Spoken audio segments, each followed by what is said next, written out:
村又名望下村，係澳門半島過去8條村落之中規模最大嘅村落。據記載於明朝洪武19年，即係1386年開村。傳說望廈之名係遙望廈門之意。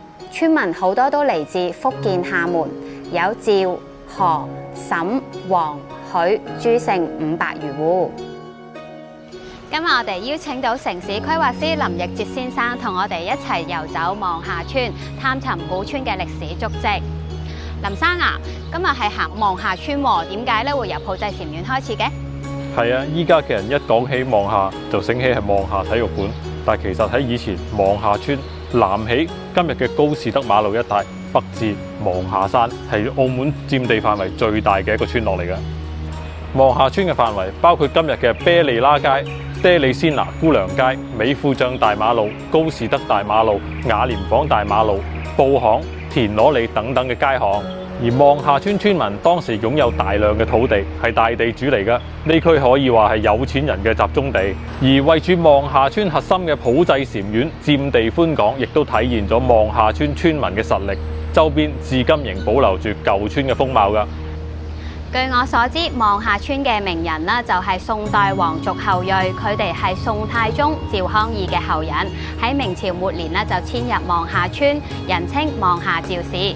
而其中啦，清朝嘅趙元祿同埋趙允清父子就最具代表性。普濟禪院對面呢，曾經仲有一座趙氏家廟，就係趙氏父子啦開創私塾，教育村民㗎。係啊，蘇怡，以前嘅廟宇除咗有宗教功能之外，仲有教育、保安、聯誼同埋管理等多種嘅功能嘅。喺呢個望廈嘅附近仲有其他歷史嘅廟宇喎，不如我哋去睇下。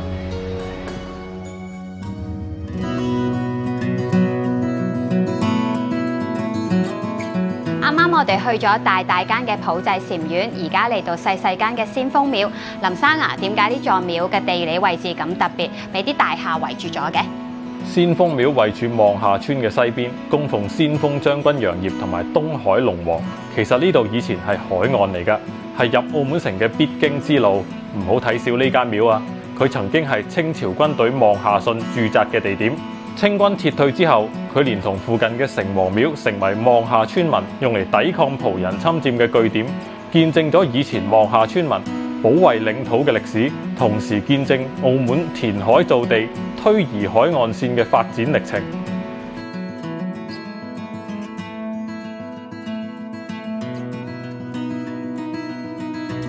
19世紀中期，葡萄牙人逐漸將勢力向澳門北邊推進，而望廈炮台就係1866年建成嘅。係啊，蘇怡，關於望廈炮台嘅建成就一定要提到獨臂將軍阿馬流。佢當時係澳門嘅總督，佢上任之後開始擴展葡萄牙人嘅勢力範圍，計劃開馬路、築炮台，結果引起到華人嘅民憤，俾村民沈志亮喺蓮峰廟前面刺殺㗎，史稱阿馬流事件。後來澳葡嘅軍人未時機打，即係我哋依家叫嘅美富帳，帶兵佔領咗關閘，促成咗望廈炮台嘅建成。好啦，蘇怡，不如我哋上去炮台睇睇啊！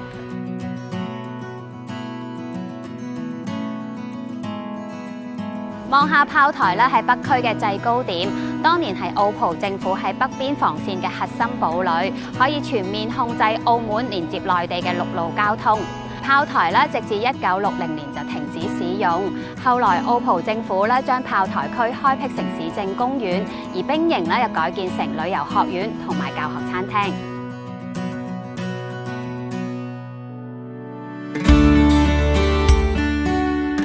自從望廈炮台同兵營建成之後，葡萄牙人嘅生活足跡開始走入望廈村嘅周邊。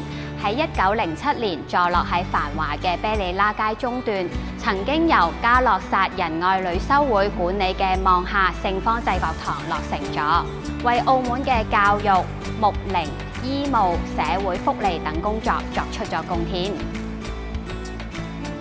聖方濟各堂線條簡潔，係澳門一座現代風格嘅教堂。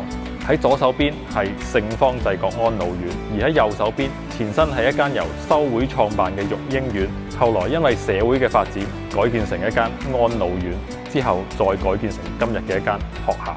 葡萄牙人陸續遷入望廈之後，又喺美富帳大馬路一帶建設咗一批公務員嘅房屋，之後，望廈村嘅地域觀念就慢慢融入咗澳門嘅城市發展裏邊啦。